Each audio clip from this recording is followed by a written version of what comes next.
Hello everyone, welcome back to the LFS online classes. I am your English teacher. I hope students you all are safe and good at your home. So I wish students you all are completed your last day homework. So as you all know that in our last video we had started our chapter, that is Morvis Kite, and also cover page number 41 of this chapter. So today we are going to continue this chapter, and today we will cover page number 42. So I request to my all the students, please open your book and open your page number 42. So students, as you all know that this is a story of a boy and whose name is Moby, who wanted to tame the winds. Clear? So जैसा कि हमने page number 41 में पढ़ा था कि मॉबी जो है वो एक काइट बिल्ड करना चाहता है, और वो काइट जो है उसके लिए उसने क्या क्या यूज किया है, क्लॉथ का एक स्ट्रॉन्ग क्लॉथ का पीस यूज किया है, बैम्बू स्टिक्स ली हैं क्रॉस बनाने के लिए, और ओलोना श्रब से उसने एक स्ट्रॉन्ग रोप जो है वो तैयार की है। ठीक है, अब काइट बनाने के बाद वो एक ऐसी जेंटल ब्रीज विंड को की नीड है उसे, जिससे उसकी काइट जो है वो हाई फ्लाई हो सके। ठीक है, और इसके लिए वो किसके पास जाता है, कीपर ऑफ द विंड के पास जाता है, और वो जानता है कि उनसे कीपर ऑफ द विंड से उन्हें हेल्प मिलेगी, और वो जाते हैं और इसमें इस मॉबी के जितने भी फ्रेंड्स होते हैं वो इनकी हेल्प करते हैं, इनके साथ जाते हैं। वहां पे जाते हुए वो ईपोइकी नाम की विंड की डिमांड करते हैं, और जो कीपर ऑफ द विंड होती है वो एक ओल्ड वुमेन होती है। उन्हें पता है कि ईपोइकी जो है ये एक वाइस और जेंटल विंड है जो कि इन्हें नुकसान नहीं करेगी, इनके साथ नॉर्मली बिहेव करेगी, इसलिए वो केव में जाती हैं और रिटर्न उस गॉड को लेके आती हैं। Clear? So let's come on over page number 42। अब वो अपने हाथ में उस ईपोइकी को लेके आती हैं, और साथ में वो O wind, soft wind of Hilo, wind from the god of everlasting, winds come from Ipuiki. O wind, soft wind of Hilo, come gently, come mildly. So ये एक सॉन्ग था जो वो ओल्ड वाइस वुमेन जो थी इसे सिंग कर रही थी इपुइकी के गॉड के साथ, और वो ये सॉन्ग जो था वो सिंग कर रही थी continuously. O wind, soft wind of Hilo, wind from the god of everlasting winds, come from Ipuiki. O wind, soft wind of Hilo, come gently, come mildly. The lid of God began to stir, and the keeper carefully opened it. Slowly the soft wind of Hilo drifted out and tugged at the kite. Moby let out some cord, and he and his friends cheered as the kite soared like a great bird over the sea. अब क्या होता है कि जो वो God होता है उसका ढक्कन जो होता है वो खुलता है, वो स्टिर होना शुरू हो जाता है, और जो कीपर थी मीन्स वो जो ओल्ड वुमेन थी वो धीरे से केयरफुली उसे खोलती है। धीरे द सॉफ्ट विंड ऑफ हिलो, वो जो सॉफ्ट विंड थी वो ड्रिफ्टेड होती है, ड्रिफ्टेड आउट होती है, means slowly and steadily moved from one place to another, means उस गॉड से धीरे से बाहर आती है, and tugged at the kite.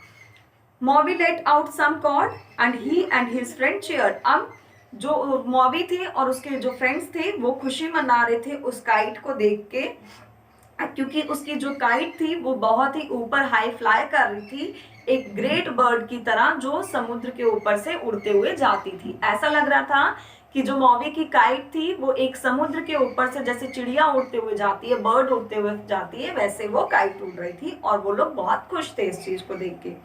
The keeper stood silently and looked on with a smile. Keeper जो थी वो चुप करके खड़ी थी और देख के क्या कर रही थी, स्माइल कर रही थी। After a while, she said, कुछ समय बाद उन्होंने कहा, That's enough for today. आज के लिए यह काफी है। The wind should not be taken for granted. They will respect you if you respect them. उन्होंने क्या कहा कि The winds should not be taken for granted, अगर आप इसकी रिस्पेक्ट करोगे तो वो आपकी रिस्पेक्ट करेगी। After a few moments of silence, कुछ समय की चुप्पी के बाद, मीन्स साइलेंस मीन्स चुप रहना, Moby nodded and said, Moby ने कहा, yes O keeper of the winds, call your winds back to you. और उसने क्या कहा मॉबी ने कि हाँ, अब आप अपनी हवा को वापस बुला लीजिए। The women now remove the lid from Ipuiki as the winds returned, the kite slowly dropped. अब क्या हुआ, उस ओल्ड वाइस वुमेन ने उन्हें इपुइकी की विंड दे दी थी और उस विंड ने उस काइट को हाई फ्लाई किया।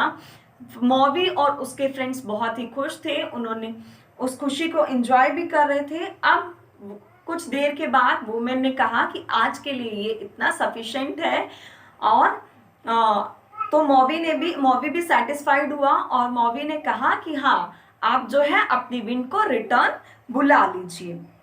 अब वुमेन ने उस लिड को, उस ढक्कन को खोला। एज द विंड्स रिटर्न, और विंड जो थी वो वापस आई। द काइट स्लोली ड्रॉप्ड, और काइट जो थी, पतंग जो थी, वो धीरे से नीचे गिर गई। Maui reeled in the line, catch the kite and went back home with his friends while the keeper close the lid. Maui ने क्या किया, अपनी पतंग को लपेटा और पतंग पकड़ी और वापस अपने घर अपने दोस्तों के साथ चला गया। और कीपर ने क्या कर दिया था, उसे क्लोज कर लिया था, उस ढक्कन को, उस डिब्बे को क्लोज कर लिया था। But Maui was not content, he had seen how high his kite had gone and he now wondered just how much higher it could fly. The next day, Mowgli and his friends took the great kite and went back to the cave of the wind. अब इतना करने के बाद भी मॉवी को जो एक अंदर से सेटिस्फिकेशन होती है वो नहीं थी। अब वो ये देखना चाहता था कि उसकी जो पतंग है वो कितनी ज़्यादा ऊपर उड़ सकती है, कितना वो हाईली फ्लाई कर सकती है। और इसके लिए वो क्या करते हैं, अब मॉवी और उसके फ्रेंड जो है वो उस पतंग को लेते हैं, उस काइट को लेते हैं और फिर से किसके पास जाते हैं, केव ऑफ द विंड के, मतलब उस ओल्ड वुमेन के पास जाते हैं, उस हवा की गुफा के पास जाते हैं। O keeper of the wind bring out Ipuiki Ipunui god of the 4 great winds cried out Maui. अब वो वहां पे जाके क्या चिल्लाते हैं, O keeper of the winds bring out Ipunui. अब पहले उन्होंने क्या लिया था, इपुइकी, अब वो किसके लिए डिमांड कर रहे हैं, इपुनुई के लिए। God of the 4 great winds, जो क्या है, 4 ग्रेट विंड्स का, 4 महान हवाओं का गॉड है। क्राइड आउट मॉवी, मॉवी चिल्लाते हुए किसकी डिमांड कर रहा था, इपुनुई की। The winds of Ipuiki were enough Maui, she replied. और उस ओल्ड वाइस वुमेन ने क्या रिप्लाई दिया कि इपुइकी जो था वो तुम्हारे लिए काफी था। Don't you remember what I said to you, तुम्हें याद नहीं है कि मैंने तुमसे क्या कहा था। You must respect the wind, specially the 4 great wind. तुम्हें क्या करना चाहिए, विंड्स की, हवाओं की रिस्पेक्ट करनी चाहिए, स्पेशली जो ये 4 ग्रेट विंड्स हैं इनकी। But I am strong as the 4 great wind, said Maui, and he began to chant. उसने क्या रिप्लाई किया कि मैं बहुत ही स्ट्रांग हूँ, पावरफुल हूँ, जितने की पावरफुल ये 4 ग्रेट विंड्स है उतना पावरफुल मैं हूँ। ठीक है। O 4 great winds mighty as the gods, wind from the god of everlasting winds come from Ipunui, strong winds churning winds hasten and come to me. अब वो क्या करने लगा, इपुनुई का सॉन्ग जो है वो सिंग करने लगा, और वो सॉन्ग क्या था, O 4 great winds, mighty as the gods, winds from the god of everlasting winds, come from Ipunui, strong winds, churning winds, hasn't and come to me. Clear? अभी भी उसे सेटिस्फिकेशन नहीं हुई इपुइकी से। अब वो इपुनुई को लाना चाहता था, क्योंकि वो ये देखना चाहता था कि उसकी जो काइट है वो कितनी हाईली फ्लाई कर सकती है।